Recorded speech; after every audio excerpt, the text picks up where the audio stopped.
Hello আমার দাদা বৌদিরা, কেমন আছেন আপনারা সবাই? আশা করি ভালো আছেন, আমিও ভালো আছি আপনাদের আশীর্বাদ ও ভালোবাসায়। তো চলে আসলাম, আপনাদের কথা দিয়েছিলাম আমি এবছরের পূজায় বাংলাদেশের 64 জেলা ভ্রমণ করব এবং ব্লগ আপনাদের মাঝে আপলোড দিব। তো চলে আসলাম আজকে আমার সর্বপ্রথম ব্লগে।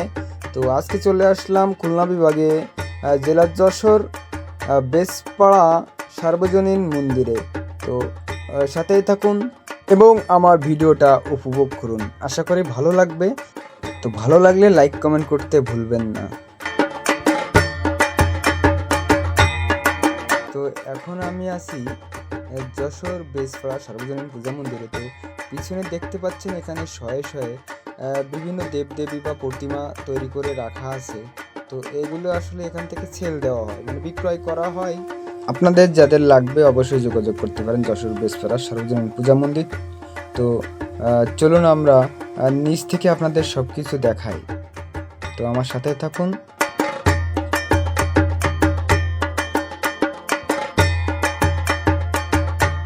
তো পিছনে দেখতে পাচ্ছেন যে প্রতিমাগুলো তৈরি করে রাখা আছে। তো এগুলো আসলে এখান থেকে বিক্রয় করা হয়।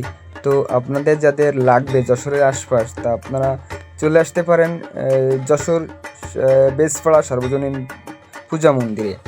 তো আসলে এখানে মিনিমাম 25,000 থেকে আপনি পেয়ে যাবেন 50,000, 60,000, 1,00,000 টাকা দামের মূর্তিগুলো। তো আপনাদের যাদের লাগবে অবশ্যই চলে আসতে পারেন। তো কেমন লাগলো আমার ভিডিওটি অবশ্যই কমেন্ট করে জানিয়ে যাবেন। তো সুস্থ থাকবেন, সুন্দর থাকবেন সেই আশা করি। আর সকলে আমার মঙ্গল কামনা করবেন আর আমার জন্য একটু আশীর্বাদ করবেন। ধন্যবাদ সকলকে।